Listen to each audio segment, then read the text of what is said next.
believe in the ripple effect.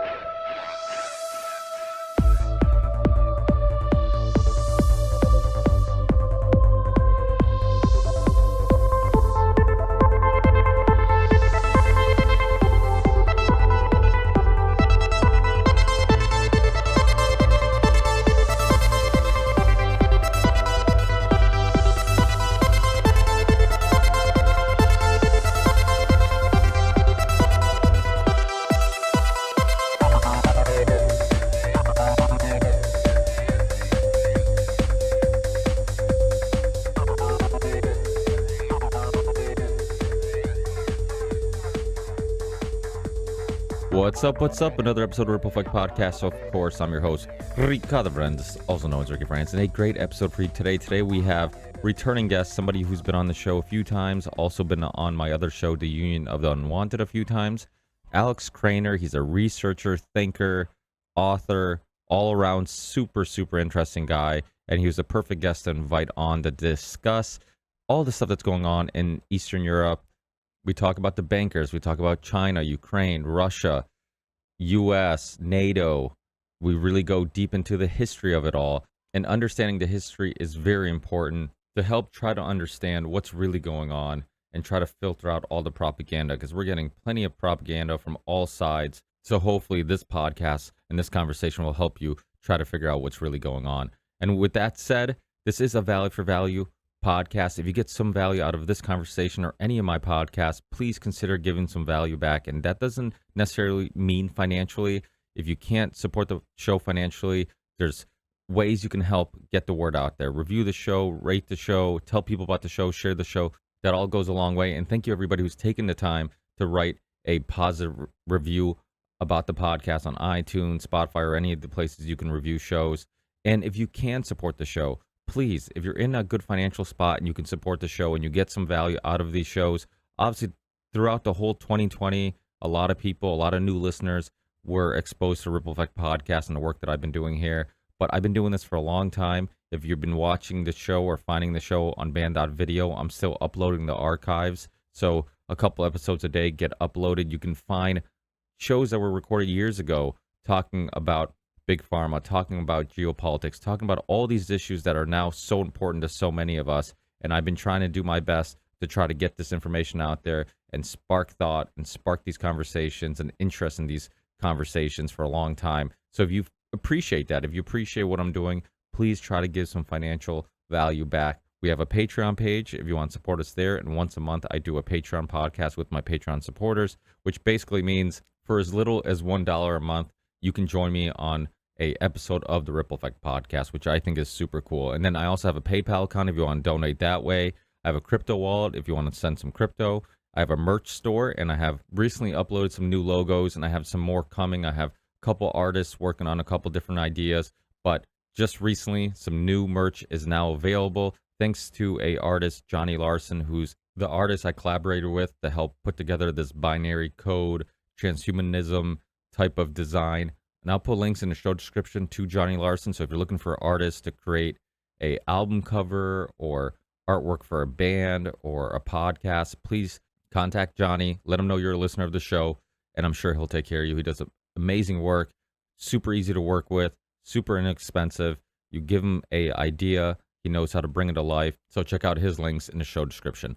And if you're watching the show, there's a lot of platforms this show's available on: band.video, Rockfin, Odyssey, Float, Rumble, Minds.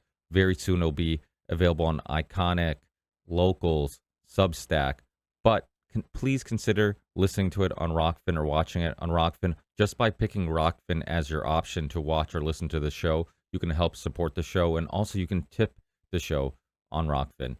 Last but not least, check out the University of Reason links in the show description. It was created by Richard Grove, which you guys might be familiar with because he's been on the show a bunch. He's been on the Union of the Unwanted a bunch. And I'm really excited to announce our partnership. I'm helping spread the word about how the University of Reason can help many people who are at a crossroads in life, or just somebody who wants to expand on some talents or a passion or desire that they may have. If you want to get better at something, if it's communication, marketing, whatever it may be, please consider checking out the University of Reason. in the show description.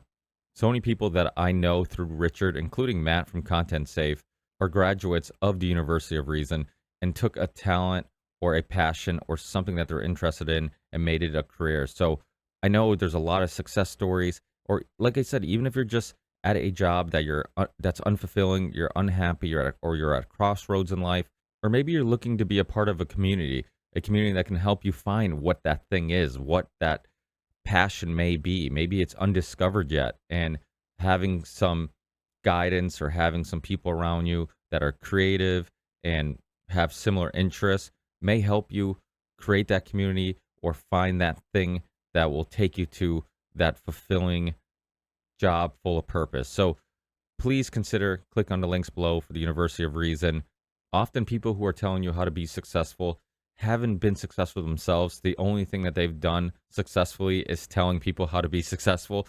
Well, Richard Grove is the complete opposite. He's done plenty of different things prior to starting the University of Reason. He's had successful podcasts like the Peace Revolution podcast, his website Tragedy and Hope. He's a writer, documentary filmmaker of one of my favorite documentaries of all time, The Psychology of Control, State of Mind, The Psychology of Control. Please check it out if you haven't yet.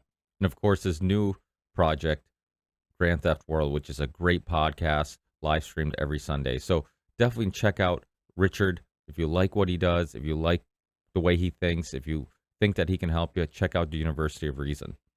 Finally, that's it, my friends. Time to learn about Eastern Europe, some history, Ukraine, China, Russia, the bankers, and much more with our guest, Alex Krainer. See you guys in the next one. Peace.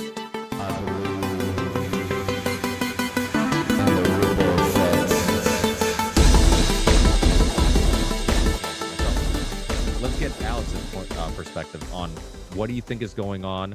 Was it provoked? Is it justified? And what reasons, or what real reasons, because we're being told some things, but what real reasons do you think caused this intervention in Ukraine?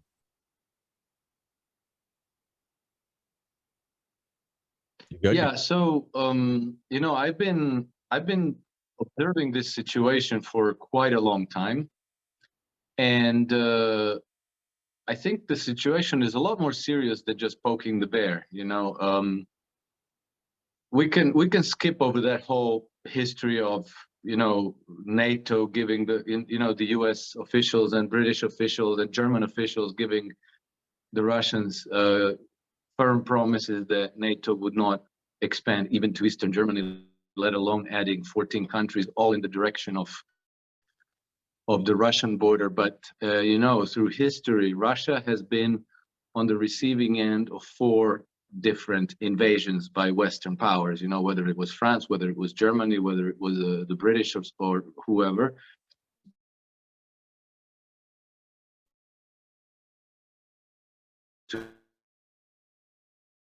And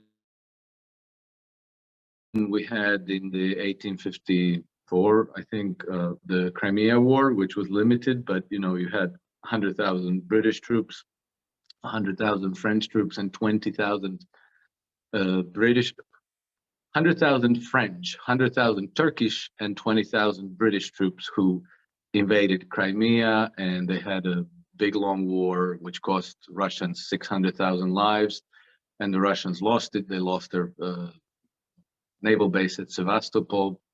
And then there was the Operation Barbarossa in 1941, when Hitler launched the largest ever invasion of another country, which was absolutely massive. And then I skipped one, in 1922, you had an invasion where 100,000 British troops, 70,000 Japanese troops, Czech troops, a large coalition. Even the US troops went to Russia, ostensibly to help the White Russians prevail over the Bolsheviks, but in actual fact, it was to help the Bolsheviks. So when Western powers are assembling forces and putting together military arsenal against their borders, Russians don't really have a sense of humor about it. And basically, they were being asked to take US and NATO's word that this is not intended against them, that this is just a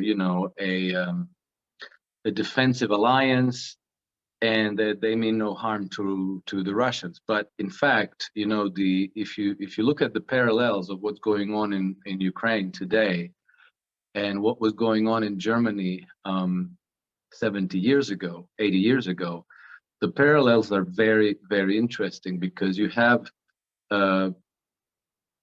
real deliberate Nazification of Ukraine, and in the 1930s you had real deliberate Nazification of Germany. You had always by the same people, right? Wall Street and London city bankers, and some, Dutch bankers, Swedish bankers, who were financing the Nazis and their war machine. And now you have, again, Western bankers and oligarchs who are financing the Ukrainian, predominantly Nazi fighting forces. All right. So the Russians, it's not the question of poking the bear. It's that the writing is on the wall that the making. I recently read by one analyst way back from 2014, where they said that the anti-ballistic missile facilities that they built in Poland and Romania have only one purpose militarily, only one: Russian nuclear retaliation. All right, that they said that these facilities have no other purpose than to intercept Russian retaliation with nuclear warheads, which implies that they are preparing to attack Russia with nuclear warheads. And we've recently, this idea has been recently corroborated from more than one side, namely from one of the former prime ministers of Ukraine itself.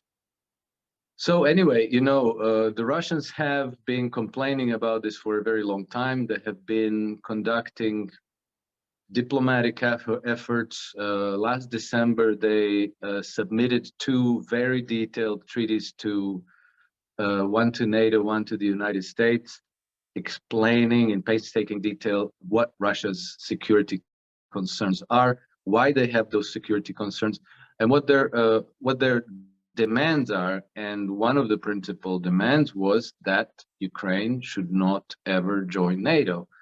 And the Western powers said, like, how about no? We're going to let them join NATO if they want to.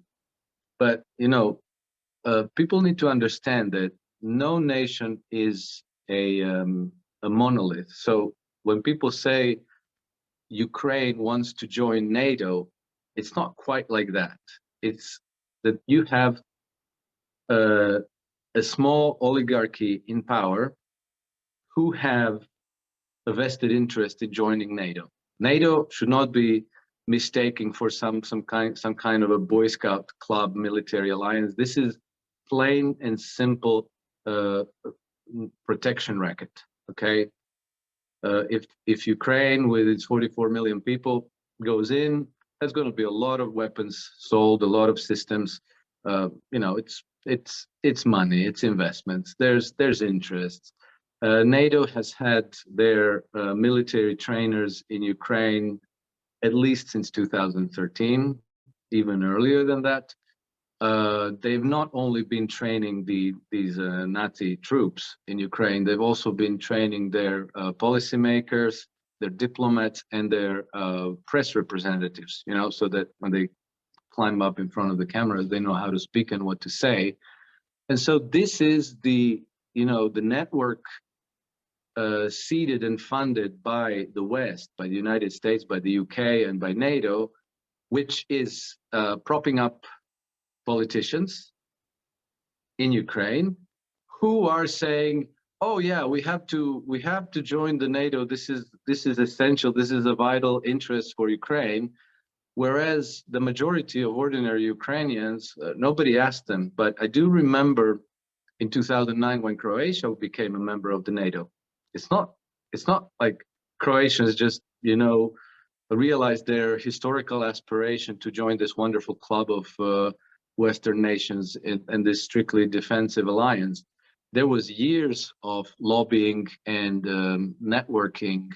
And one of the first things that the NATO does when they come into your country, way before you join, is that they simply take over your national security function and your military intelligence operations. And then, you know, in Croatia, and before we joined the NATO, there was a lot of talk about there being a referendum, because it's kind of a big decision for a nation to become a member of a club that, you know, like if one of them gets attacked, we all have to go to war for them. And so when people said like, well, maybe we should have a referendum, then they had polls, and then it turned out that the majority of people were not in favor of joining the NATO. So then they, you know, canceled, they skipped the referendum, and then these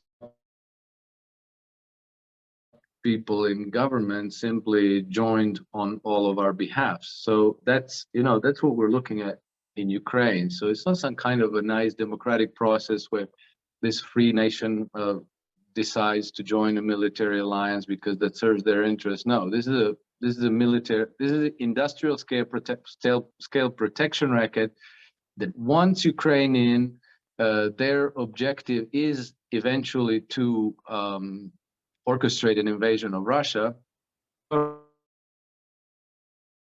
Many years of trying to push back on this in diplomatic ways, in discussions between the United States and Russia, between NATO, between European powers.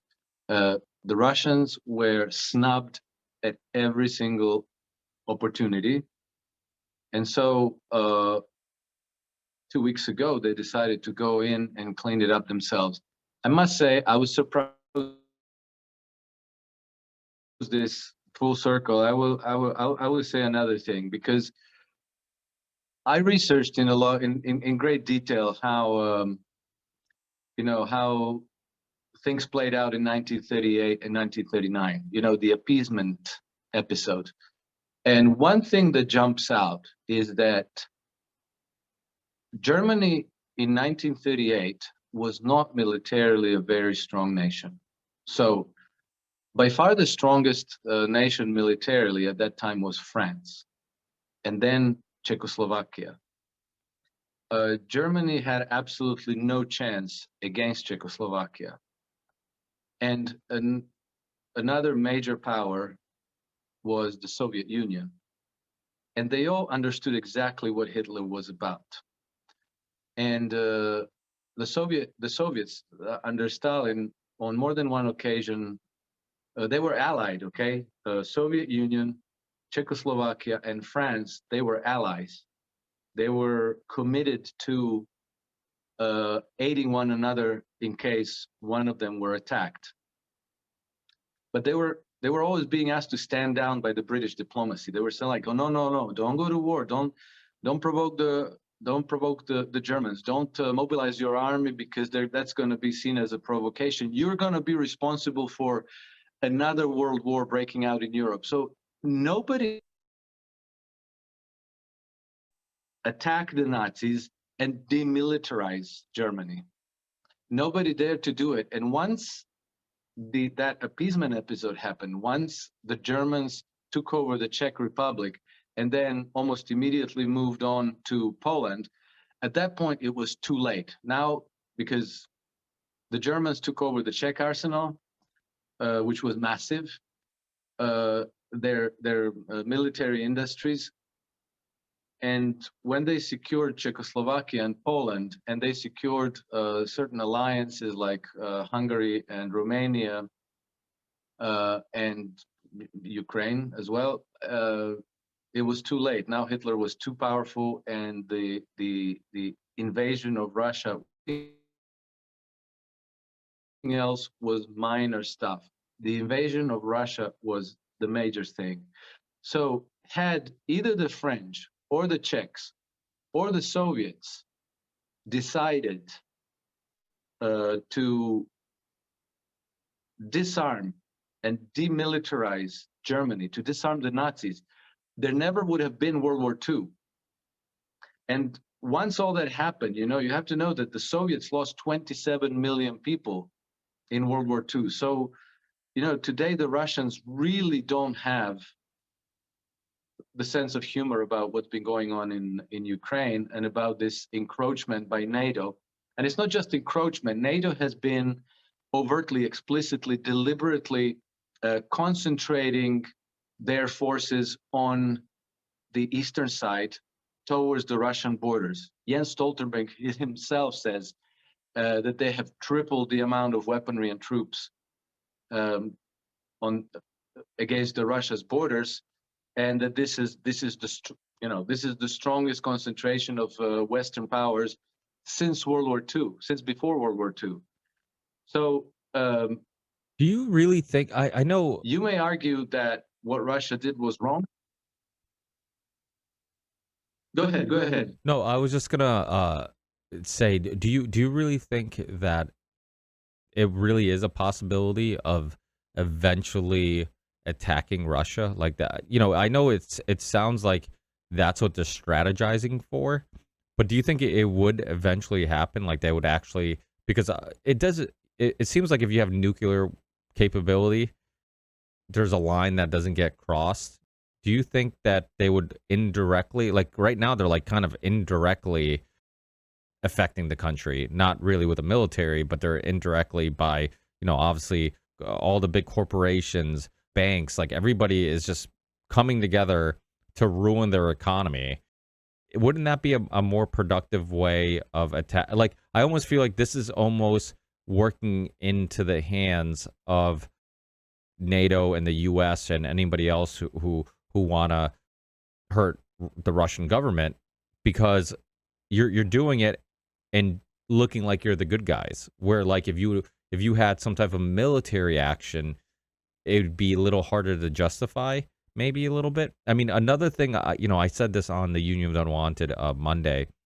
The big difference between the U.S. and all their invading of countries, the difference between us and Russia is that we have way better PR. And you look at like the invasion of Iraq, they didn't just go in and not make a case to the world. They went in after, even though the case was complete horseshit and it was based on lies, they at least attempted to justify their actions by saying they were going in because there's link to September 11th. They were talking about the weapons of mass destruction. They had that whole anthrax scare that kind of kept people very edgy and paranoid and made people feel like something has to be done because I'm living in a state of fear. So it's like the PR was awesome because, yeah, I mean, obviously I didn't like it, but my point is like they accomplished what they were trying to accomplish, because what they did is they literally invaded a country that didn't put the U.S. in any national security risk, wasn't linked to any of the September 11th attacks or hijackers, and really like got the world to kind of be okay with it. And it wasn't just the U.S. Obviously, the UK had their own propaganda going on at the time too. And so it's like they made a conscious effort into saying like, okay, we're going to do this, but let's try to get everybody on our side so we don't look like the bad guys. Where the Russians, one, you're basically censoring any of their perspectives. NATO's expanding. We have reasons to be concerned. The U.S. has been involved in Ukraine elections and obviously other elections throughout the whole world. Okay, well, the big difference between this and the other things is PR. Do you think that's a big part of it? I mean, why aren't the Russians? Is it that they can't, or are they not really that concerned about global perspective in regards to kind of making their case on why they felt this was necessary? Because Putin, there's some conversations about Putin. And during the whole COVID, I don't know if you've heard this about the whole COVID lockdown, but how he was very paranoid about getting sick, and then he was kind of isolated from a lot of people, and you were hearing like little conversations about him not being himself and being not as reasonable as he normally is, and not listening to other people's opinions. And then obviously all the meetings that he's having with the large tables where he's sitting away from people. Isolation by yourself can have a psychological effect on people. So I'm curious if that even comes into play a little bit, like the isolation from everybody and having maybe second opinions that you might entertain, not having those second opinions might have also provoked some of this. I mean, what's your thoughts on the 110 things I just gave you? Okay, so I'll just rewind, because your question started with like, do I really think that the West might invade Russia? And I think that Yes. you're right. They are a nuclear power, and I think that at this point it wouldn't be an invasion like World War II or Napoleon, just like assembling a large army and then saying one day, okay, we go, and then just like marching across Russia into Moscow and St. Petersburg. I don't think it would be quite like that. I think, but at the same time, I think it could be kind of like what they tried to do in Chechnya, where you have like a festering sore that draws you into a quagmire of a war that just kind of never ends, because through this your Ukraine, your soft underbelly, they keep bringing more troops and weapons, and so you're nonstop being destabilized. And then like as you manage to destabilize a nation, then you attempt to regime change it. So the West is desperate to regime change Russia, and ultimately to partition it into 5 different smaller countries. And so this has been the objective already for a long time. And again, to put this into the largest context, which is extremely relevant here, is that the Western Empire, which is not necessarily American empire, it's like a new reincarnation of the British Empire, which has more or less the same ultimate stakeholders, which are the international banking cartel. Their number one objective, which has also become the number one imperative of the U.S. foreign policy, is to defend and secure the empire's hegemony over the Eurasian landmass, which means, Europe and Asia, the whole entire continent. And this is because this is the largest chunk of the world's GDP, the largest chunks of the world's population, something like 70% of the world's energy reserves, and all kinds of other resources. And you have to understand that these resources represent healthy, good collateral. In this part of the world, firms generally operate profitably with low debt load. They have, clean concessions over oil rights, natural gas rights, fishing rights. These are all resources that the second you control them, this collateral is money good. It can instantly be turned into cash. Okay, so you're floating up your whole banking industry, which is who ultimately cares the most about dominating this part of the world. Because for you and I, if we need gas in our cars, we have to buy it anyway, right? Whether you buy it from Exxon, whether you buy it from Gazprom, same thing. It's not like if the United States rules the Eurasian continent, you get your gas for free. It doesn't make much sense to be spending yourself into the poorhouse to militarily dominate any kind of a territory to buy those resources anyway. But for the bankers, it matters a great deal, because then it's going to be your corporations who are going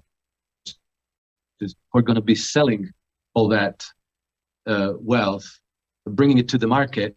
Your banks that are going to have that collateral, and on the basis of that collateral, they're going to do the credit expansion cycle and drive it to however far they need to, because then they are the ultimate beneficiaries of the economic system. Back to the question of PR. Yeah, go ahead. No, I was just going to say, you're breaking up a little bit again. I think what happens is that when the NSA, they record these things, and when the tape comes to the end, they have to put in a new tape. Did you hear Dr. What was his name? Dr. Robert Epstein on the Rogan podcast? If there's one episode people have to listen to, I've recommended it a few times because I don't know how, but people overlooked that one, and it was so mind blowing how deep he went into the big tech censorship and manipulation, and his knowledge of it all is so insane. And there's even like a part in the podcast that will pull your heartstrings because he talks about being at a conference or some type of event and some high-ranked politicians like warned him that something bad was going to happen to him. And then like a week or two later, like Joe Rogan's like, he's like, and did anything ever happen to you? He's like, not me, but my wife died in a car accident. And it was like, it was weird because you're like, I believe him and I believe that there's something there and his understanding of it all and all. So it's like, but one of the things he said in that podcast was how when you put your phone on airplane mode or you turn your phone off or whatever, sometimes when you turn it back on, the reason why it slows down, you think like maybe it's just trying to get better internet access or whatever, is because it's constantly recording everything. And when it's recording while it's on airplane mode, so what it does is once you turn your phone back on, it's sending everything it's been monitoring to, you know, Google or YouTube or whoever is listening and using your data. So it's I'm like, oh damn, that's fascinating, and it makes sense. Yeah. Yeah. So it's like it's never, you know, you're just always being spied on at all times. You know, it's insane. It's insane. And I've been trying to get him on my podcast. I know Miriam Haneen has had him on, and you know, I'm like, hey, this guy doesn't do a lot of interviews, and I don't know if it's because if he's worried about his life or whatever, but he what a fascinating podcast. I highly recommend people checking it out. Dr. Robert. You said Dr. Robert Epstein. Yeah. So yeah, Okay. not to confuse with Jeffrey Epstein or Dr. Robert Malone. He's not. He's a but the fact that his name is Epstein is going to help me remember. You're right. Yeah, for better or worse. For the wrong reason, but you know, I'm definitely interested to have a listen to that. Well, don't you have a little bit of background in tech, right? Don't you? Well, yes, I have. You know, I've worked for a very, very long time on an AI research and development project. Okay, so you know, nothing nefarious, my own things. Trading, portfolio management, decision support kind of things. But let's say that I have a very keen appreciation of what it takes to build a reliable quality piece of software. And I always try to stress that to people, dude. Hey everybody, Del Dimitri here with the High Wire. Well, breaking story, Health and Human Services has now been caught funding propaganda they can't on do every anything major... unless you very clearly, explicitly specify it and describe it in numerical terms. And then they require usually extensive maintenance, which if it's not done by the people who originated the software itself, can be extremely hairy and difficult if the people who put it together didn't meticulously and extensively document the code. Because, you know, like you have these people who know how to read code, but, you know, very often these developers, even if they read the code that they themselves wrote maybe a few weeks ago, they might have no idea what the hell they were doing, you know? Anyway, so, you know, like people say sometimes things like, oh yeah, AI, it's going to out-intelligence us, the computers are going to take over, we're done, we're finished. And I'm telling them, no, that's never, ever going to happen. You can relax. That's just not going to happen. That's fantasies, and it's not going to happen. Same as like self-driving cars. That's not going to happen either, ever. They might have self-driving cars on very specifically defined routes, you know, point A, point B, that's it. You know, no turning around, changing the route. And usually we're talking about a dedicated lane on the highway. So in that sense, maybe we'll have self-driving car, but you're just going to have a self-driving car and just going to tell it, okay, take me to that restaurant because I want to have dinner, and then the car is just going to do all the rest. Not in 50 years, never. I can say that categorically. Anyway, So we got off the subject a little bit. Your question was about the public relations that the Russians have. And there, I agree with you, Russians are at a distinct disadvantage in public relations. And, this is part of their problem. This is part of the reason why we in the West know that they're bad, that they're no good, that they're evil, and all of that stuff. But I think that a lot of people are waking up to the fact that there's no nuance in this story, that, if you look at if you watch the news, all that happens is that Russians are blowing up schools and kindergartens and hospitals and killing predominantly children and women and innocent civilians. That their troops are profoundly demoralized, disorganized. It's all a disaster. Whereas on the other side, you have these wonderful freedom fighters who are fighting for democracy and human rights.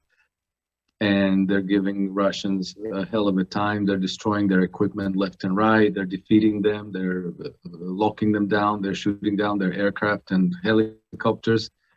Yet at the same time, you see that over these 2 weeks, the negotiating position of the Ukrainians has softened up dramatically. At the beginning, they were not going to disarm. They were never going to recognize Crimea or the Donbass as Russian or as independent territories, and they were absolutely going to join the EU and the NATO. And today, 13 days later, all of these things are negotiable. They said like, okay, well, maybe we don't need to join the NATO after all. Maybe we don't need to join the EU after all. Okay, Crimea is Russian, we can recognize that, and we're ready to discuss the status of the Donbass and so forth. So somewhere this story isn't adding up. The Western public relations, the official narrative, it just isn't adding up.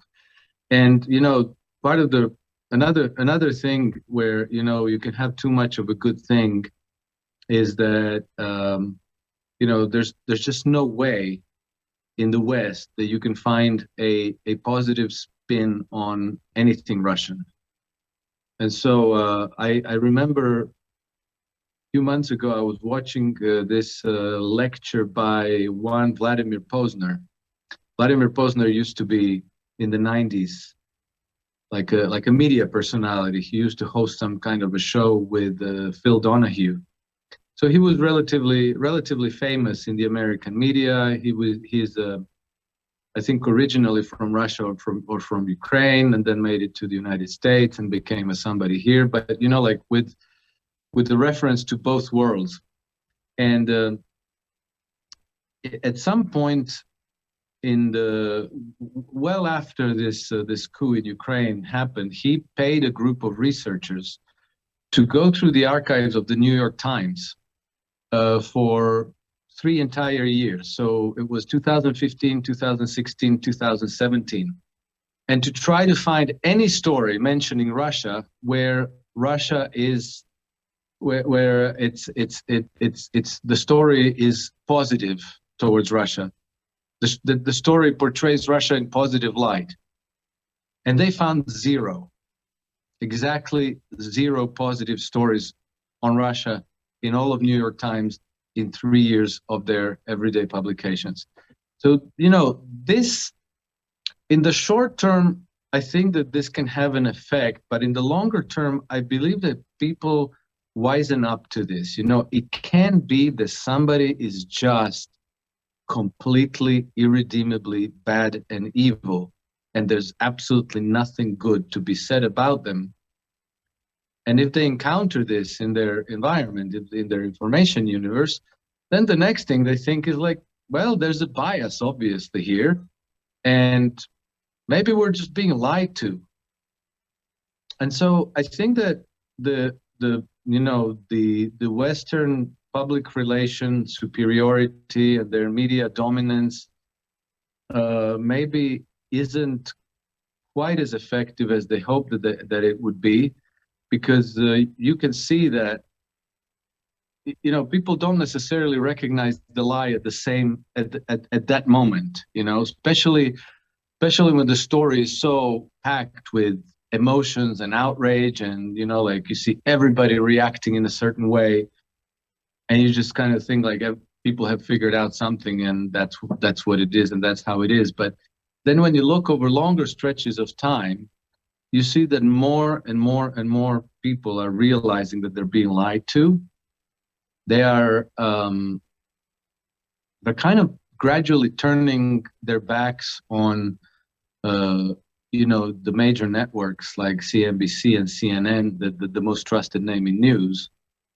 And then they're kind of gravitating where they sense that they're being told the truth, or at least where they're being informed in a meaningful way, including your podcast. But, one very unmistakable proof of this process is the success of Joe Rogan's podcast.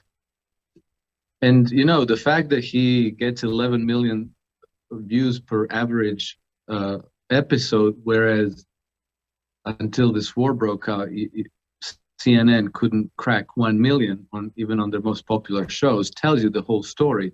People know that they're being lied to. And I think that this moment with the Russian invasion of Ukraine is probably going to turn out to be similar to the pandemic episode, because like at the outset, the thing is kind of very upsetting. It has a strong emotional dimension to it.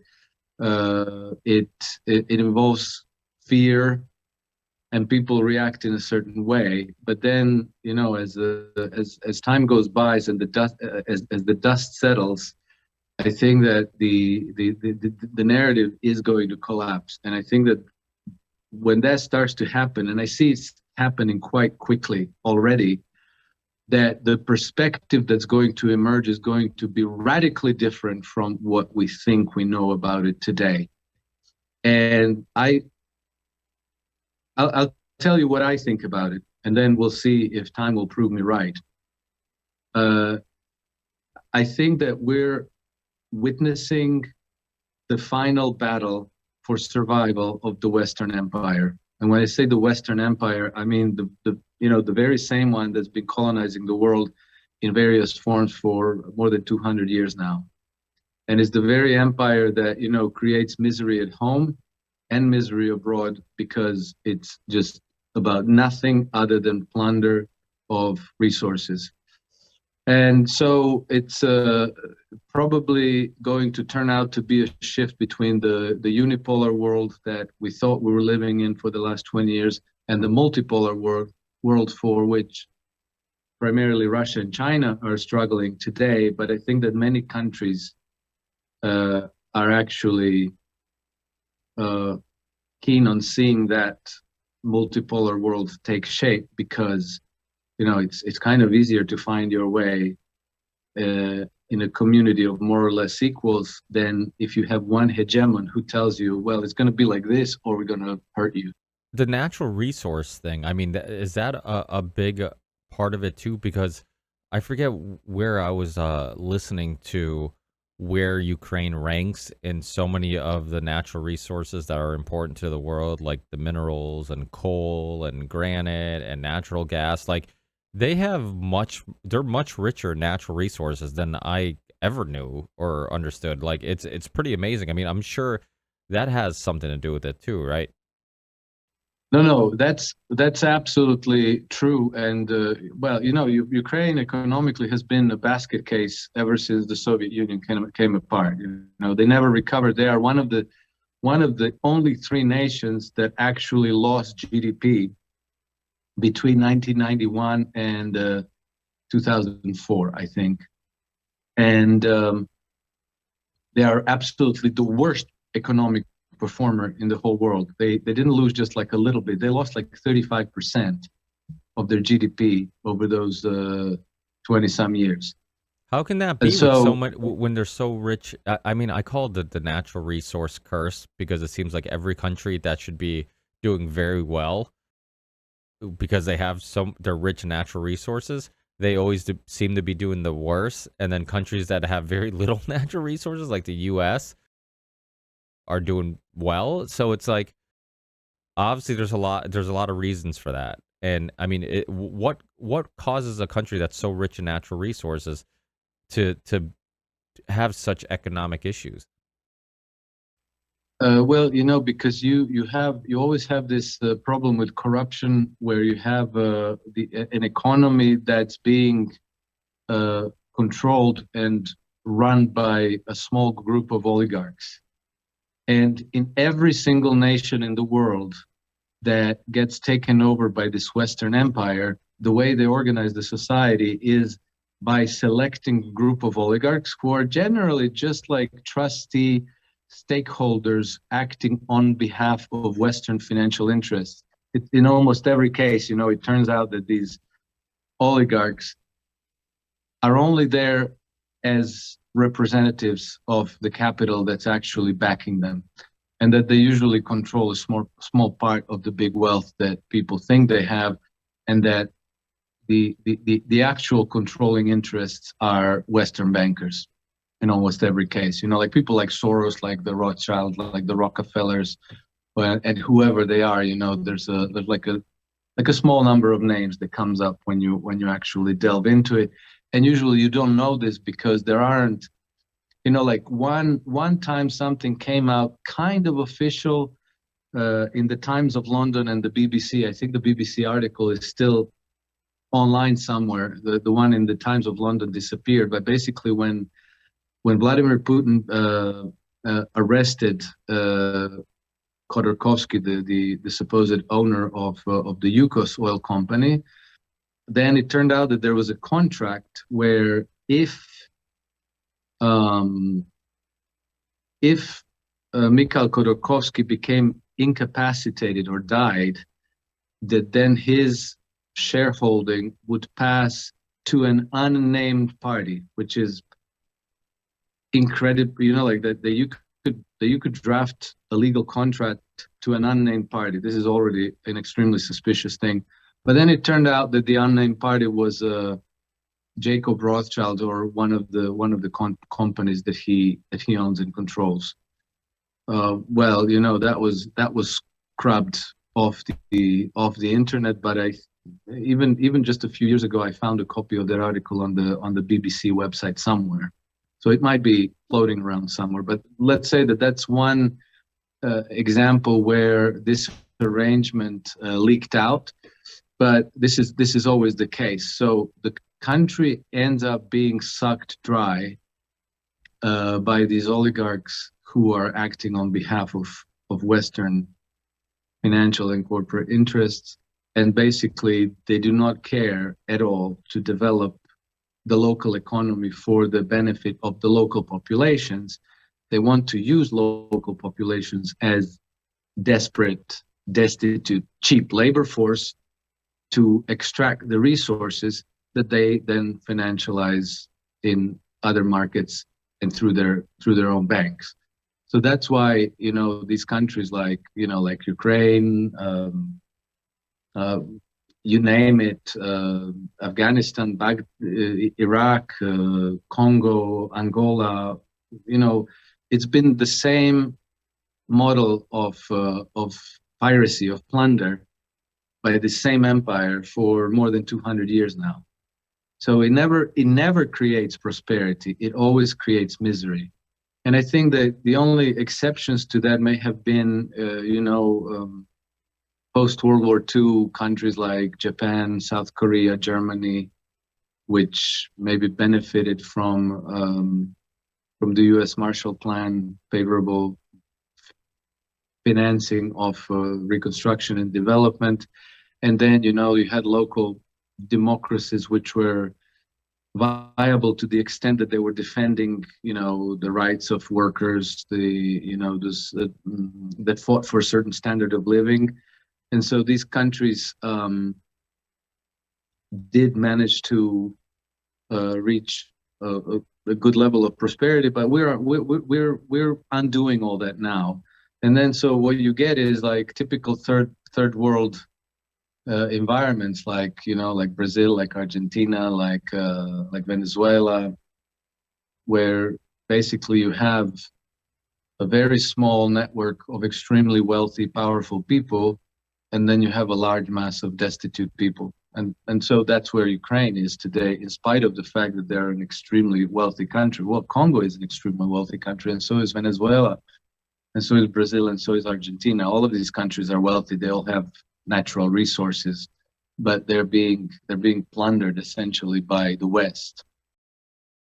Yeah, Brazil is interesting. Being Portuguese, I've always been kind of fascinated with their history and the Portuguese influence on that country. It's such a big country, and like you said, very rich with natural resources. Same thing with Venezuela, very similar. There's actually a big Portuguese population in Venezuela also, and in France. Paris is the city in the world with the most Portuguese immigrants. But when you look at like Venezuela and people talk about like, hey, look, it's an example that socialism doesn't work. And I'm not bringing this up because I'm trying to make an argument that it does or doesn't work, but it's a very simple way of looking at it. It's like that would only be a good argument if we completely ignore all the outside influences they've had in regards to their politics and raping of their resources and all that type of stuff. So it's and same thing with Cuba.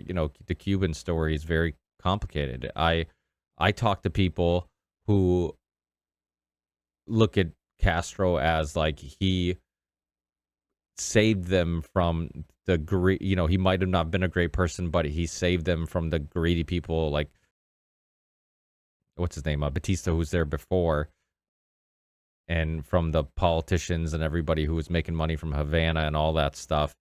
And then you meet people, especially Cubans that are from Florida, absolutely despise him because a lot of the people that are in Florida are the ones who left during the wars.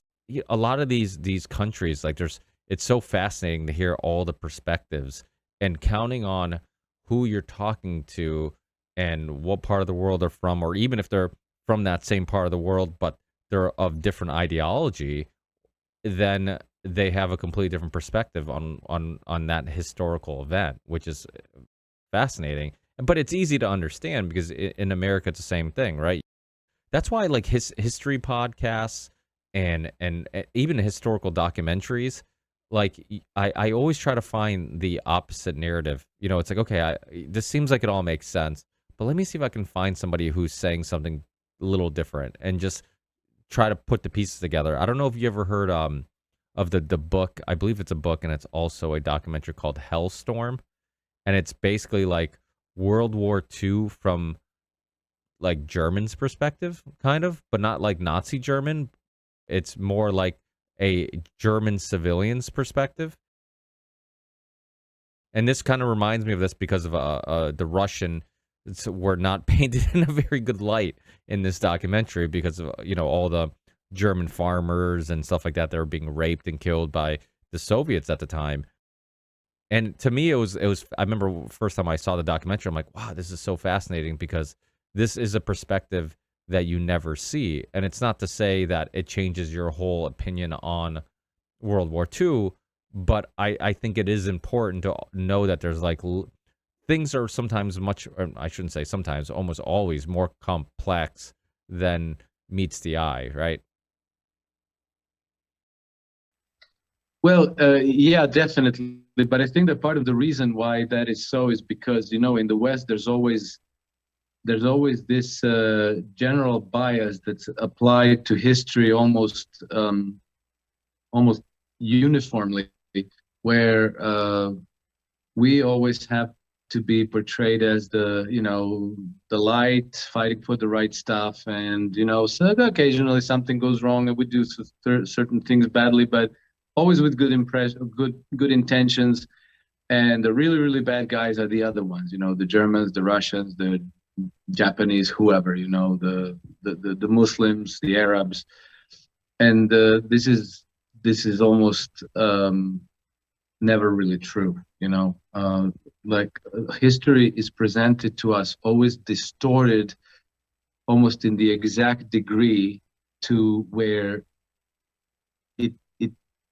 you miss the really important bits, and you get exactly the wrong impression. And one of the things that one of my discoveries, from which I presented in the book that was banned, of course, because you're not supposed to know this, is that I was, I researched U.S. Civil War, and I found out that it was nothing like they taught us in school. And I went to school in the United States. I studied American history.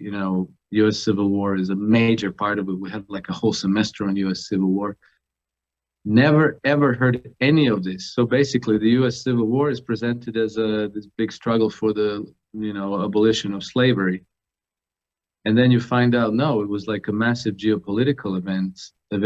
Again, the British Empire, which was facing a new rival, which was the United States, which for the prior 50 years had the fastest growth in wealth and prosperity and power ever recorded of any nation in history.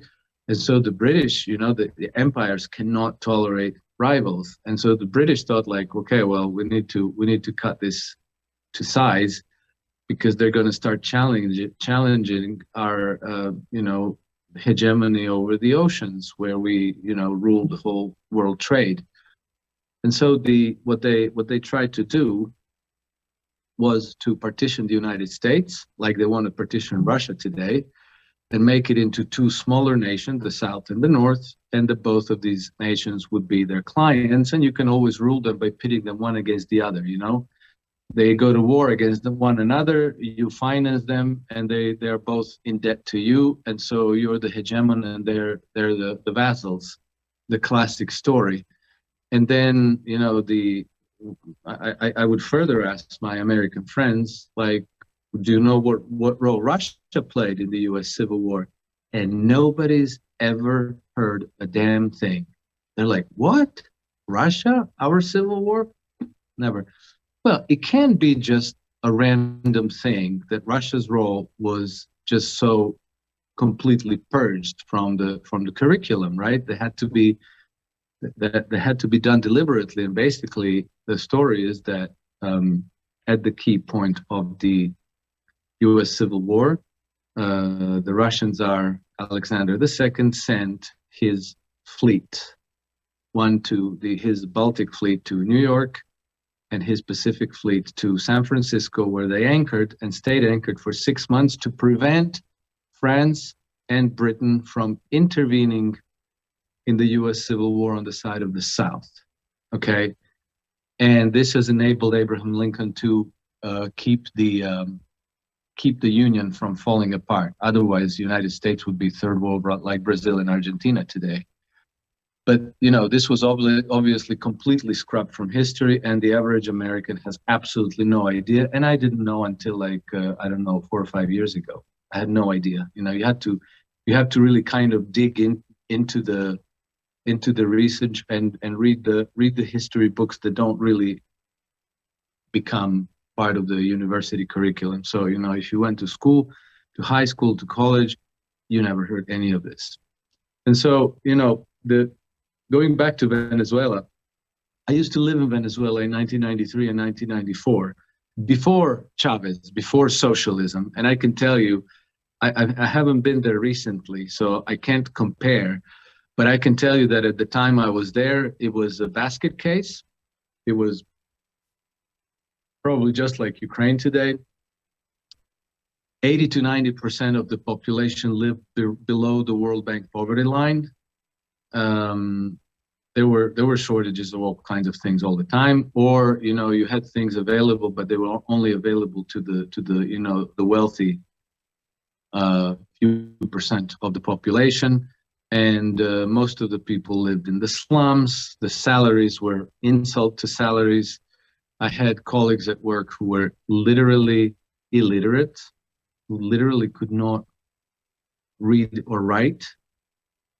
And so, this whole notion that, capitalism equals prosperity and socialism equals misery is a completely false dichotomy. It doesn't work that way at all. It's just like putting two labels on things that shouldn't even be compared. It's not apples to apples comparison. It's a little bit different, but it's complicated.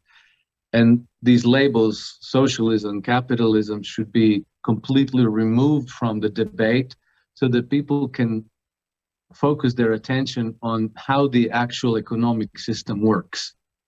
Because when you stick those two labels, then people react out of ideological convictions. They don't even ask then, like, what happens to the economy? What happens to people's product? Who sells it? Who pays salaries to whom? Why?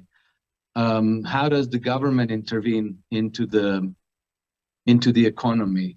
Who does it subsidize? Does it subsidize people and schools and hospitals and so on, or do they subsidize the banks and the biggest corporations who are lobbying it the most? So that's where the actual differences translate into the standard of living, into the levels of corruption, into the wealth polarization and so forth, and whether a country looks like Switzerland or whether they look like Venezuela. But the labels, they don't tell you anything much. They just get people to like react knee-jerk with their ideological convictions. And then you have people who say like, yay, I kind of like socialism, but they don't really know why. And then you have other people who say like, yay, capitalism. But even if if you ask them to describe this, they'd be all over the place. Yeah, without a doubt, those words have been weaponized for a long time to just make somebody seem like they're the enemy and not really getting into the deep-rooted issues and what caused the issues and, like you said, all the other details that are so important. It's, I mean, you look at it in Latin America when we're invading countries to fight socialism or communism or whatever it may be, whatever ism we were fighting, like that's not a justification to invade a country. And a ism you should never invade a country because you don't agree with their ism. The way I look at it, it is like, if you have a country and if that country they have any philosophy that they want to use to run their country, then that's up to them. We shouldn't go around saying that, hey, you know what, we don't like communism, so let's get involved in every communist country. You could make the argument with income equality in some countries that would be considered more capitalistic, like the U.S.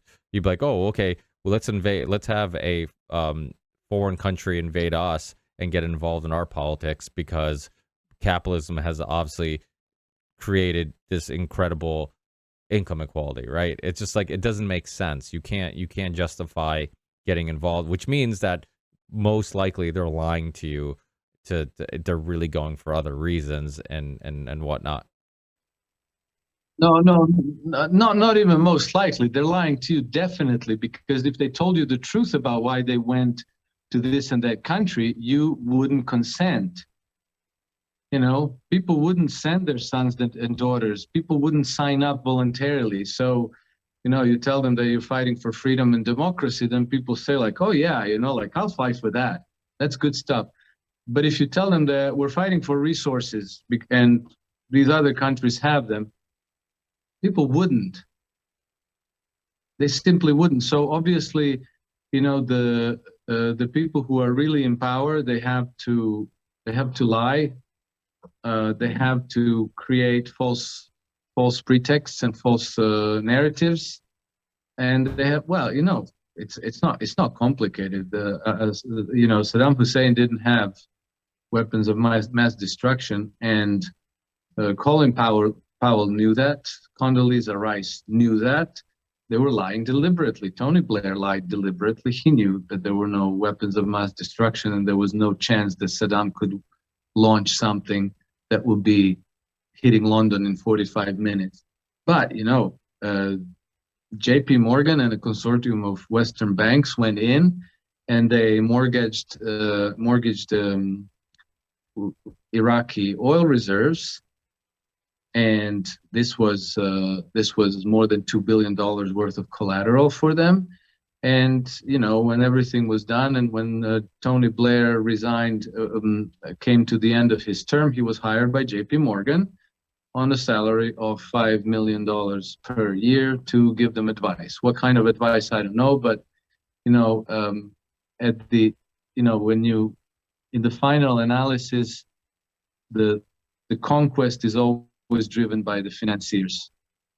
And when Western Europe became a colonizer of the world in the late 1400s and 1500s, it was driven by bankers.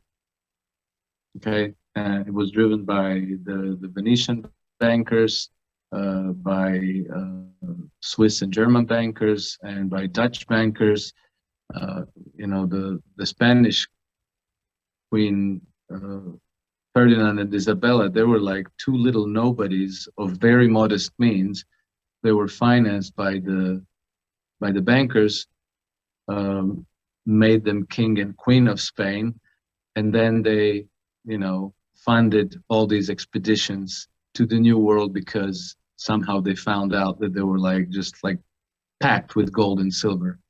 And so the whole thing was about plunder. It was nothing else.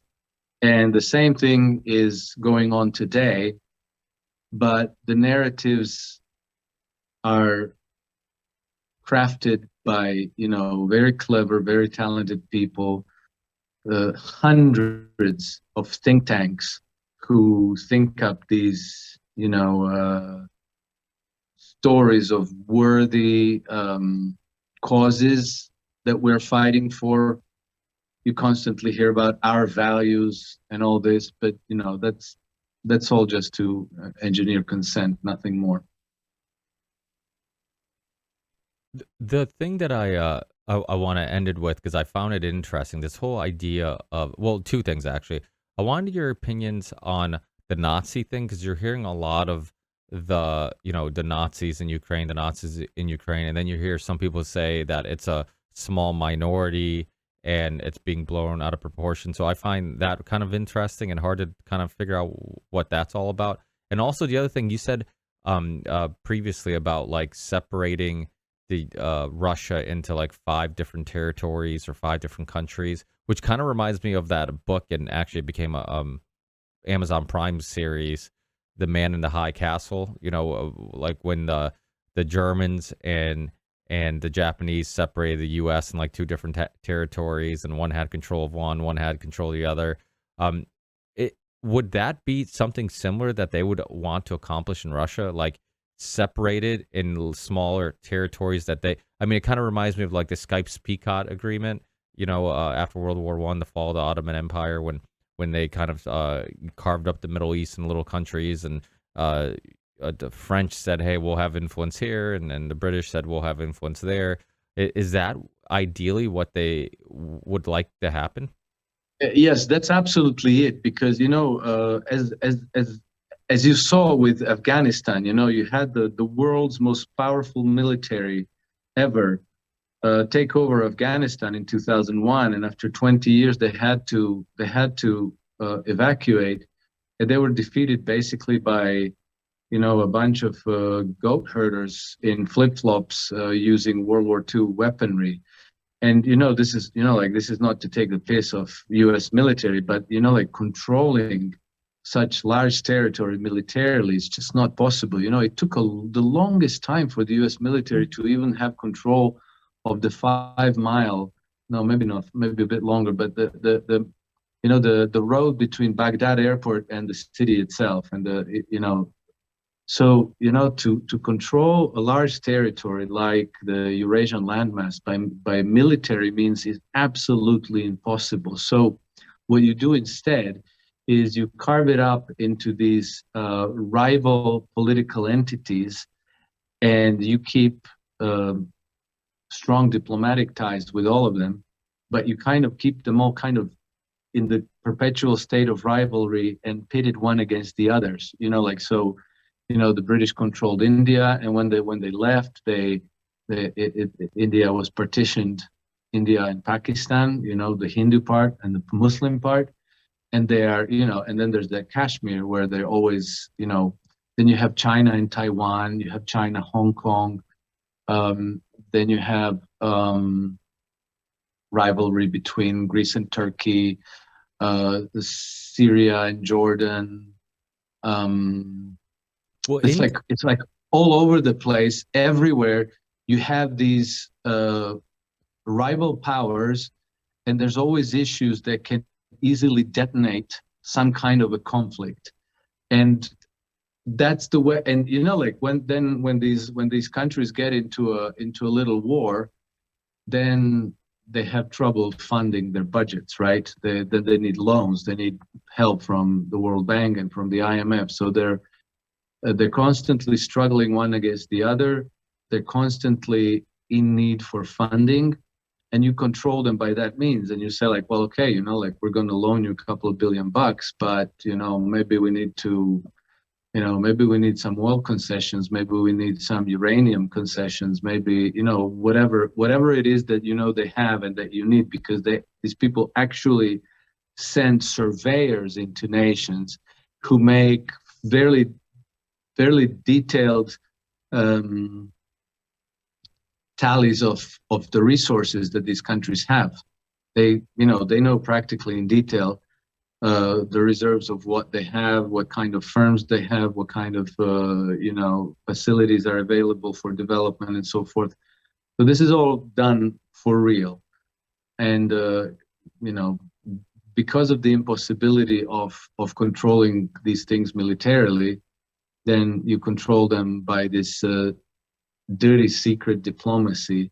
And so when you have something like Russia or China, unified powerful nations that can actually say no, and they can actually say like, well, guess what? We're going to develop our own resources ourselves. It's going to be financed by our banks, and it's going to be our corporations that are going to be doing the contracting and the work and employing the people and so forth. Then the West doesn't like that so much. So if they were able to partition Russia into 5 entities, and then they could, keep close diplomatic relationships with each one of them, then they could, again, like pit them one against the other and say like, hey, guess what? This guy wants to attack you. Maybe you should attack him first. And this happens all the time. So this is basically the way this empire has been operating for more than 200 years now. Well, and you look at so many past conflicts and some of the ones that you even referred to.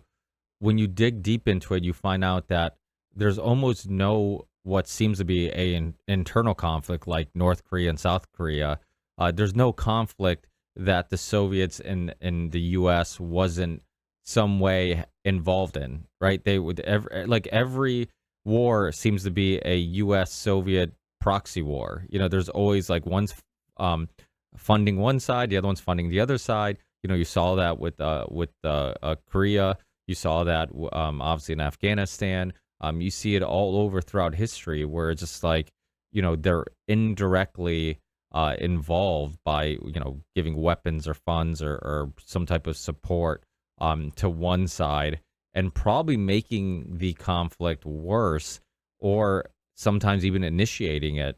Because like you said, when you have these rivals, you can always put the focus on each other, and then you can kind of go in and play good guy and just support whoever is going to be helpful to you in the long run. So it's fascinating. It's like the whole world's just a pond, a big chess game, and like Brzezinski called it, the grand chessboard of a grand chessboard of pieces, and the empires basically could care less about these countries or helping anybody. It's just a matter of like, okay, is this piece important to our empire? If it is, then we get involved. We find ways of indirectly or sometimes directly getting involved, and we don't care if they're good people, bad people, if it's a good economy, bad economy, if it's a good person we're taking down or a bad person we're helping. It's all a matter of like, does it help with our grand chessboard of basically having influence in many places as possible? Yeah, that's exactly it. Except it's not, like when you say our chessboard, it's not your chessboard, it's their chessboard, like meaning a very, very, very small group of stakeholders, and then everybody else is a pawn in the game, because they need you to work. They need, boys and girls in the United States to serve in the military. But, when it comes to funding war, when it comes to funding, I don't know, just now what happened is they just voted a $13 billion, if I'm not mistaken, aid package for Ukraine to fight the Russians. But they need less than $10 billion to fix up the Flint, Michigan's water system so that people don't continuously poison themselves with lead. Well, you know, when it's the local people's water supply, then everything is too expensive. There's no money for anything.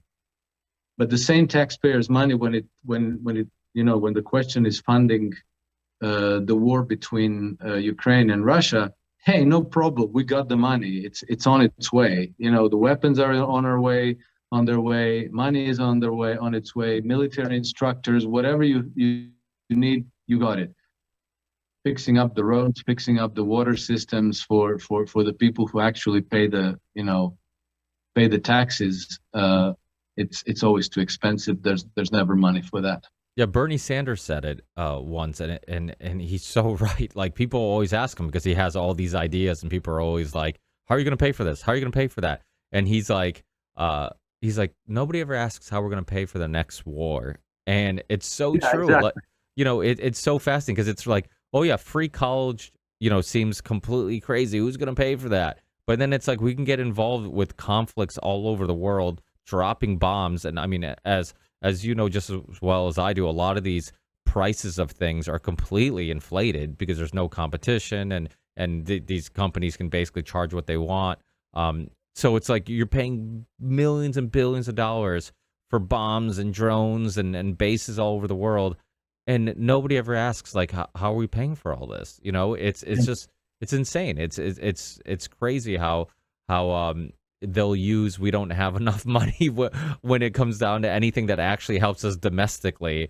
But, you know, when it comes down to foreign policy, it's like apparently money grows on trees. Well, it doesn't grow on trees, but they can print it. So, and they don't mind adding more zeros to that debt, which is always hilarious because it's like nobody's ever asking, like, hey, isn't this a little dangerous? Just constantly building up debt and debt and debt and just, you know, moving that decimal over a little bit all the time, and nobody's ever asking, like, where is this going to end? Like, and how, or even worse, how is it going to end? No, I think that if people don't push back against this, then the end game really is like some kind of an Orwellian nightmare, because there's no point at which the oligarchs say, okay, now we have enough. They're just going to squeeze everything until there's even like a drop coming out. And, you know, like when that's not enough, then they're going to turn people into livestock, which is what they're trying to do now. You know, they're going to have you live your life on these with these QR codes, these conditional passes that will entitle you to services, but only if you're fully compliant with all the requirements that they decide. So that means, you know, what does that mean? Anyway, that's a completely different discussion, but, you know, like it's the same network of power that exploits the host, the local population, the local economic system, in order to go dominate and plunder abroad. And so it's never going to stop until the people make it stop.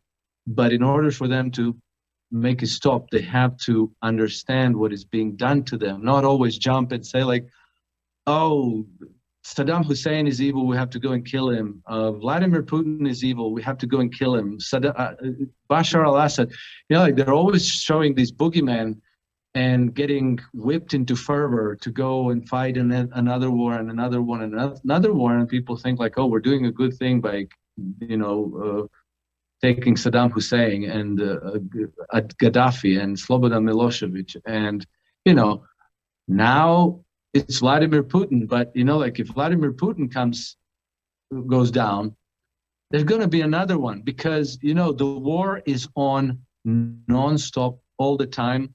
And I was staggered by this statistic that was published in the Journal of Public Health in 2014 by a group of American researchers.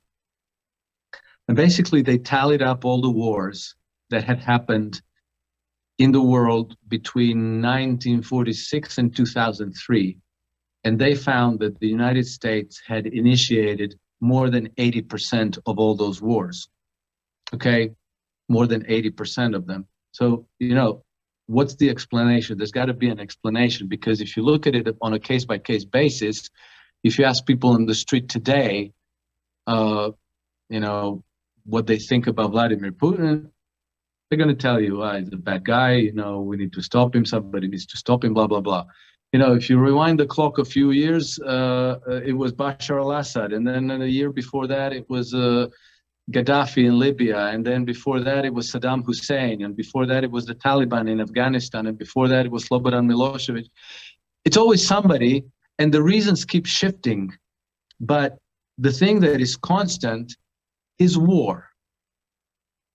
Okay, and it's almost always coming from the same source.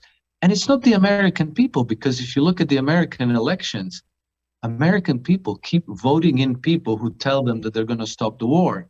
Remember? Good point. I remember George W. Bush in 2000, when was it? 2000, 2001, 2000. He was advocating like a humble foreign policy, no more nation building. We're going to deal with other nations on a respectful, mutual basis and so forth. So American people were thinking like, yeah, that's what we need to be doing. Then Obama came and he was like, I'm going to end the forever wars. I'm going to close the Guantanamo Bay and all this. So people voted for Obama. People always vote for the anti-war candidate because they don't want the war, but they always keep getting more war. And then they keep getting these narratives that whip them into, into this outrage and consent for let's go destroy Putin, let's go destroy this one. There's always like these evildoers that we need to take out.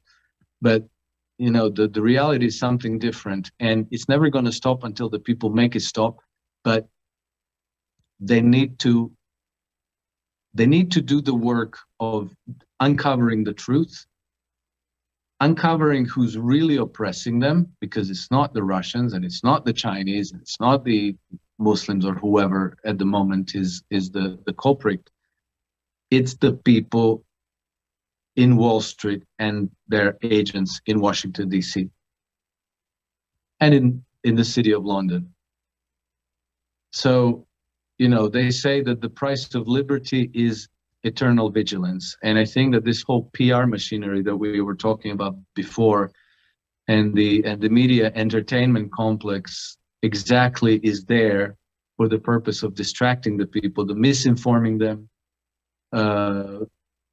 distorting the reality so that they never really know what's up, what's down, what's left, and what's right. And they always are, they can always be stampeded in the wrong direction.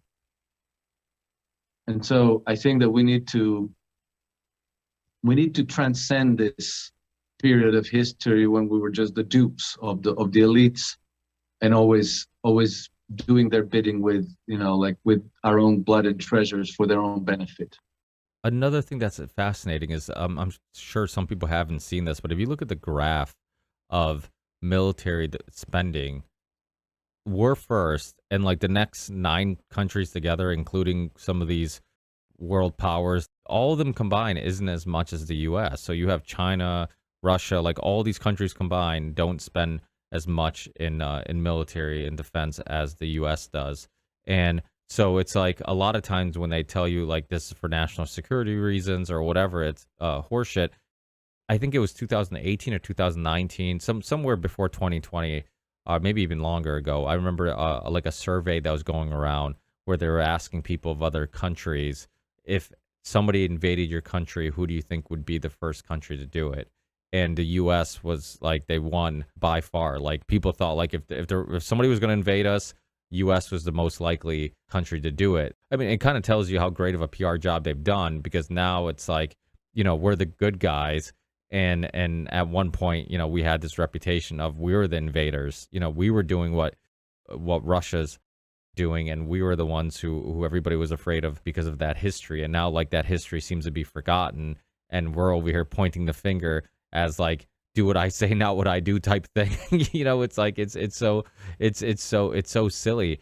The Nazi thing, is this kind of just one of those things in Syria where they're okay, we don't care who's getting our weapons or funding You're literally giving weapons to somebody that you're calling a moderate rebel. You have no idea who they're going to kill with that weapon. You have no idea who, what they're going to do with that weapon. Is this similar in Ukraine, where the reason why there seems to be funding of Nazis in Ukraine just is only because of who their enemies are? Or is there another like deeper reason why they would want this uprising of like the Nazi party in Ukraine? Well, excellent question. Actually, a very fascinating question. Okay, so with regards to Ukraine, there's definite, like the Western capital definitely favors the Nazis. Okay, and then this goes through different organizations like the CIA, the National Endowment for Democracy, but they definitely favor the Nazis. Example I can give you, in 2000, at the presidential elections in 2014, you had these two major Nazi representatives. One was Oleg Tyanibok, which is a founder of the Svoboda Party, the ones that like salute with like raised hand like Hitler. And then there was okay, now the other one slips my mind. Dmitry Yarosh was the other guy. The two of them together did not crack 2% of the presidential vote. All right. However, after the elections, they were given all the key cabinet posts. So they got the Ministry of Defense, the military. They got the Ministry of Education, the brainwash of the nation. They got the National Security and Police, the Interior Ministries, and they got the military, the Defense Ministry, right? So, and they also got the governorships of these cantons in Ukraine, so that they controlled about 20% of the country. And so, the question is, how could people who are demonstrably extremely unpopular in Ukrainian population get all these very important ministries and so much power, this completely disproportionate to what they were able to win in democratic elections? And the answer is money. That's who they want to fund. Why? Because the Nazis, these people are very susceptible to the national mythology, glorification of the nation, that we are the great nation, willingness to fight and die, to sacrifice themselves in the war, to take on larger, more powerful enemies and so forth. So, if your objective is to break up Russia, to destabilize it, to regime change it, to partition it, then this is your guys. And the same thing was 1930s in Germany, because Hitler and his Nazis were not, contrary to what they taught us in school, the Nazis were not popular in Germany. Okay, they with all the funding, with all the electioneering, with all the propaganda, with all the media that supported them and pushed them forward, when they went to elections, the highest that Hitler ever scored, the Nazis ever scored, was 37% of the vote. So there was never this, and I'm talking with heavy promotion, propaganda, electioneering. There was a lot of fraud.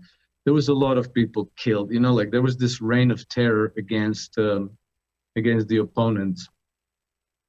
So even at their best, they were still a minority, and the Germans knew what the Nazis were about. The President Hindenburg, who wasn't just a figurehead, he needed to sign off on making Hitler prime minister. He refused him repeatedly. And so the question came up, why did Western capital, and so I'm talking about Wall Street banks, City of London, and a number of Western corporations, like Ford, like Standard Steel and so forth, why did they specifically choose to support Hitler and the Nazis? And the answer again was because they needed somebody fanatical, because the objective was to create a nation that would be the hegemon of the continental Europe, okay? And one of the things that had to be done, because as a consequence of the World War II settlement, the Versailles Treaty, it was France who had major claims on German, on German economic power, because they owed them the massive reparations. And so when the Wall Street and London banks went in to invest in Germany and to support their rearmament, they didn't really want their, all this to be paid back to France. So they wanted somebody fanatical and extremely patriotic who would tell the French no, and who would march there into the rural, into Lorraine and Alsace, and take them back in violation of the Versailles Treaty. Not somebody who would respect the law and treaties, but somebody who would say, like, no, we're a glorious, powerful nation, and we're gonna right the historical wrongs and fight wars and sacrifice and die and wreck the country if need be, because we have these grand historical missions to fulfill. So, the Nazis, the extreme right, are the people that you want to empower and arm, and you want them to you want to promote their ideology as well. So that's what was being done in the 1930s Germany, and it's the exact same thing that is being done in Ukraine today. And so it's not a big mystery that the West is favoring the Nazis. And it's also not a big mystery of why the Russians are taking this as a threat, and why they're seeing a major security concern for themselves. Yeah, that makes a lot of sense. The aspect of it that you figure people who are that extreme with ideologies, you'd be able to manipulate them and take advantage of their extreme thinking to do things like fight battles, go to war, false flag attacks, whatever it may be. I mean, it's no different than the Al Qaeda or anything else like that. I mean, you're basically taking advantage of extreme people, and you can fund them to do things that an average person wouldn't do. And it's so important for people to hear these type of conversations and hear all the historical aspect of it. I mean, one thing I've always loved about history is, I would always say that, like, you have a better understanding of today if you followed your steps backwards and find out how you got here. Like you said, like even with the Civil War and all that, American history, it's obviously very much manipulated and one-sided, and there's a lot of nuances that are left out. But at least you learn American history. You learn just about no foreign history, like international history. You learn very little about what happened in the rest of the world. And that's why these conversations are so important, for people to understand the historical events that led to these things, or the historical events that help you better understand the perspectives of these other countries and these other leaders and all that stuff. Which is always like kind of stunning when sometimes it seems like you see foreign countries, some of the countries were all for the government overreach. And I'm like, the U.S. might not understand tyranny that well, but you guys should. You guys have, you've lived, some of you have lived through it. History doesn't always repeat, but it usually rhymes. So it's like, it doesn't always happen exactly as it did before, but it's usually very similar. So learning it is very important. For people listening who want to keep up with your work, I mean, I know you're still on Twitter, you're on Facebook. Are you on any of the other alternative platforms like Getter or Parler or Float or anything like that? Well, for people who trade their portfolios and invest, I have a website called iSystem Trend Following, and I publish a daily trend following newsletter, which more than one person said that they thought that it was the best one on the market. I also have a personal blog called The Naked Hedgie, where I publish more, personal musings on history, psychology, politics, geopolitics, and so forth. And I'm on Twitter at Naked Hedgie, and I'm also on Facebook, but I'm not terribly active there. One thing I love about doing this podcast, I feel like throughout the years, I've been very lucky to stumble upon some really interesting people that have really opened up my mind to so many different interesting perspectives, and you're one of those people. And yeah, you've done some amazing podcasts. I mean, like you've had such awesome people, and sometimes people I have no idea who they are, but I think like, well, like, Ricky's talking to this person, let's check it out, and I go like, wow, like so yeah, good. I appreciate great work, that. Great Well, work. one talent I don't have a whole lot of talents, but one talent I do seem to have is that I'm not a expert in anything, but I'm really good at kind of just like noticing when somebody has a very unique perspective, like noticing when somebody is like, okay, like just for example, this Greek kind of historian type guy who does the On Tyranny podcast, and he also does what is it called? It's Ancient Greece Revisited YouTube channel. I don't know how I ran into his work, but I found him so fascinating and his perspective so interesting.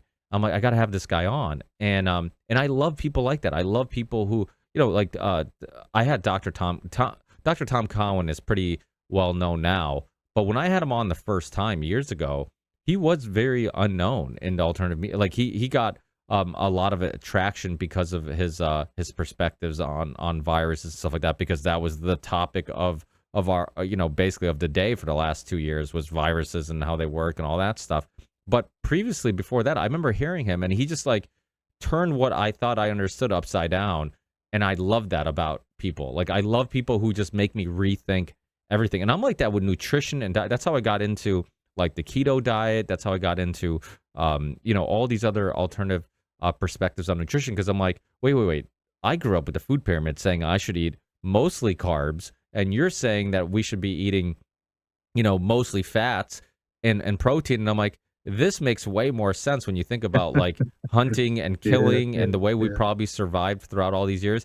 So it turned like what we thought we understood completely upside down, and I gravitate to people like that. I gravitate to anybody who takes, like, I had this historian on years ago, Manuel Rosa, who did some really good research on the history of Columbus and his real identity, and it's really fascinating. And it makes this is the other thing, like and this kind of goes into what we're talking about, how you can literally rewrite history however you want it. Like, there's so many things that are accepted as historical fact that is backed by little to no evidence. And the Columbus story is very similar. Like, the one picture of Columbus isn't of Columbus. Like, the painter didn't paint Columbus. Like, I forget. It's been a long time since I looked into this, but he did some serious research, and to find out that, like, he married into a rich Portuguese family, which at that time classism was very was a big thing. Like, if you're poor, you weren't married into a rich family. And he went to an expensive university in Portugal, which seemed unusual for a poor Italian guy. And then, like, he dissected all his letters, and he'd never use any Italian words, so it was like Portuguese dialect or like a Spanish dialect. So it was like a lot of like inconsistencies. And the book actually got in the hands of the Portuguese president, and he has a picture of the Portuguese president holding the book. But it was like, to me, like, completely took everything I thought I understood of Christopher Columbus and turned it upside down. And then at first, you're like, your first reaction is almost to dismiss it and that's me. Like, I don't dismiss anything. Like, I don't, when the flat Earth thing was going around, if you can believe I went down that rabbit hole because I'm like, before I dismiss it, let me just make sure this is a crazy theory, because I'm like, God forbid, like I dismiss it and then come to find out, like 50 years from now it becomes like fact that it was one of the biggest lies ever in human history, and we've seen plenty of big lies being pushed onto the public. COVID is a perfect example of it. How you can push a lie onto the public and get people to accept it. And so yeah, I mean, people like him, Gerard Williams, another one. He was one of the first guests, I think, within the first year of doing my show in 2013, I think, into 2014, and maybe he was on in early 2014. But he wrote the book Grey Wolf: The Escape of Adolf Hitler, and he he was a BBC writer. He's a journalist. He travels all over the world. He happened to be in Argentina, and he ran into books written in Spanish that was talking about Hitler being in Argentina. He's like, how the fuck can this be? And he looks into it and then finds out, like, there's no evidence that he actually died the way that they said, or, in Germany and all this stuff. And so it turned, at the time, it turned, what we all accept as historical fact, that, he committed suicide in Germany and blah, blah, blah, and the Soviets found him and all this stuff. Like, there's no evidence that happened. And there's, and then eventually he ended up being a part of the Hunting Hitler series. They end up, but when I had him on, like, it was so taboo. The idea that he might have made it to South America was like only talked about in like the fringe type of podcasts and historians, not really in the mainstream. And now it's kind of accepted as mainstream. So I love that type of stuff. I mean, people who just turn what I think I understand upside down. I'm a big fan of having my ideas challenged, because I don't have too much confidence in like, saying like, hey, I plant my flag here, this makes the most sense, and I'm pretty sure, like, this is going to be my perspective. I'm constantly reevaluating my perspective, and when anybody can challenge it, I'm all ears. I'm all like, oh, I haven't heard that perspective yet, So yeah, I love that, and I'm glad that people enjoy that, because I really am just a curious idiot who just wants to talk to people who are smarter than me to kind of help mold my perspectives, because it's like that saying, if you're the smartest guy in the room, you're in the wrong room. Like, I don't want to be the smartest guy in the room. You know what I mean? Like, I want to be surrounded by really interesting, intelligent people who are gonna help me understand things better, or share some really interesting perspectives. So thank you. Yeah, so that's a huge compliment coming from you, and I'm glad that you kind of noticed that, because I do try really hard to find interesting people, and when I run into them on a show or a podcast, or I'm watching a documentary and there's a segment with this really interesting guy, I will be like, how do I get a hold of that guy? That guy's really interesting. I want to pick at his brain, or just share his thoughts with my listeners, because I think it's fascinating. So yeah, without a doubt, that's kind of the goal. I mean, we should all be doing that, is challenging our worldview constantly. So that's all I'm trying to do. It's a journey for myself and the listeners and everybody else who's a part of this. It's we're all growing as we have these conversations. Yeah, cool, great stuff. Send me the links Okay. to anything you want me to put in show description, and I'm sure we'll talk again. Hopefully we'll do another Union of the Unwanted in the near future. We've been talking about for a while now about doing another international episode with some guests that are overseas, so you guys can actually not have to be caffeinated. You don't have to wake up in the middle of the night. Exactly. But enjoy the rest of your day. Yeah, I love to join those. I really love to join this, and I was very tempted to do it. When was it? Last night or the night before that? Monday, yeah. But the night, I didn't get my beauty sleep for the night before that. I felt like, God, like, if I have to wake up another night in the middle of the night, I'm just gonna be a wreck. So I felt like, okay, I'll just focus on getting some rest instead. But I was bummed, because I really enjoy those. Yeah, they're always fun, and it's amazing how they always work. People are always polite. People sometimes will give us credit for how we make it work. I'm like, give the guests the credit, because I'm like, we literally like put almost zero effort in making sure people don't talk over each other, or everybody kind of is respectful. Like, it just happens that people in this world, typically they're pretty respectful and pretty open-minded, and as open to listening as they are talking and sharing their thoughts. So it is an awesome show, and I'm glad it's kind of created a community where people network too. It's nice to see that afterwards too, where like people come on the show and then you see them on each other's shows and stuff like that. So strength in numbers. Like Justin Wren, the MMA fighter, said on my show, and I don't know if it's his quote. He's like, if you want to go fast, you go alone. If you want to go far, you go together. And I love that quote because I'm a big fan of community and helping each other out. When one does better, we all do better. Yeah, exactly. I sound like a socialist. No, I'm kidding. No, but that's exactly true. Like if people in your community do well, it's ultimately good for everybody altogether. It's easy to imagine. Like imagine living in the community of homeless people. Or imagine living in a community of relatively prosperous people. If you have a product or service to sell, the better, the more prosperous your neighbors are, the better it is for you. So you should wish prosperity and blessings on everybody around you. It's that thing that you said, like if you want to go far, you go together. And if everybody's doing well, then the community goes far and life is good.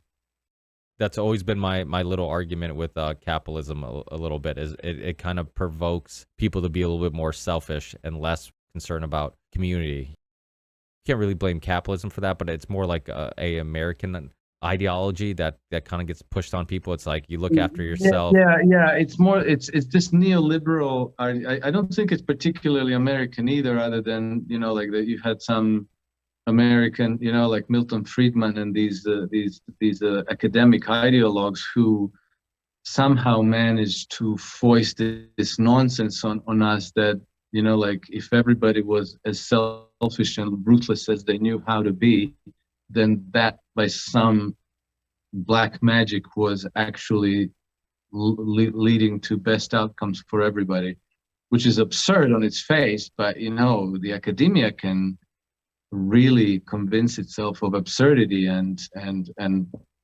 advocate them and brainwash young minds into it, but it's patently false.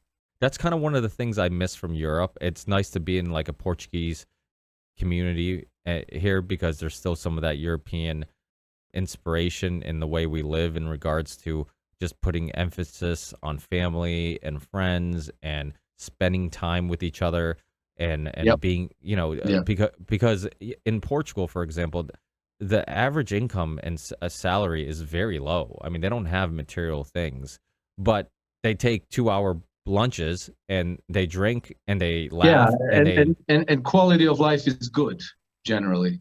Yeah, and quality of life is different. Like some people feel like they have to have the biggest house and the newest car and all these ones and zeros in the bank account and and if you're not making every sacrifice to work more and take on every extra overtime and whatnot, then you're looked at like you're a lazy person in America. Where in Portugal, it's like, no, it just means it's a different life perspective. I want to spend more time doing the things I want to do and less time doing the things I have to do. You want to spend as much time as possible doing the stuff you have to do, and you see it as like it's a good work ethic. Well, is life just about work? Like then that's the question, So it's like in America, it's like I hear it from people who have businesses all the time. It's like nobody wants to work and everybody's so lazy. I'm like, maybe, or do they just want to spend the weekends with their kids instead of at work? Or maybe we shouldn't look down upon that, and I'm sure there's some examples, and there's many examples, I'm sure, of people just maybe getting lazier and maybe not wanting to work as hard. But, I don't have anything against somebody who says, hey, you know what, if I can have, work minimal hours and still sustain my way of life, and I don't need a newer house or bigger house or newer car or whatever, and I'm content, and I'm because the one thing you can't make more of is time. And Exactly. Why wouldn't you want more free time instead of less free time? You can buy all the stuff you want, but you're sacrificing time, the one thing you can't get back. So it's everything comes at a sacrifice, and all those material things, the sacrifice is time, which, like I said, once it's gone forever. So it's it's interesting. It's a completely different type of philosophy. But as you can tell, we could talk for probably another hour. But so I'll let you go before I don't let you go. Yeah, well, we can connect again. Always with pleasure. I love to have these talks. So as time goes on, we can connect again. And as you know, there's always something to talk about. So that's endless. Look, too. So when they say that may you live in interesting time, in this sense, we've really lucked out, haven't we? Yeah, no, you're absolutely right. I definitely think this is the most interesting of times. Yeah, without a doubt. So hey, extremely. Have a great night, anyway, Alex, and we'll keep in touch. And yeah, we'll definitely do this again in the near future. Yeah, with great pleasure. Listen, thank you for having me. Warm greetings from Monaco to all your viewers, listeners, and until the next occasion, all the best. Absolutely. Thanks, Alex. Take care. Take care, Ricky. Bye. Bye. I believe in the ripple effect.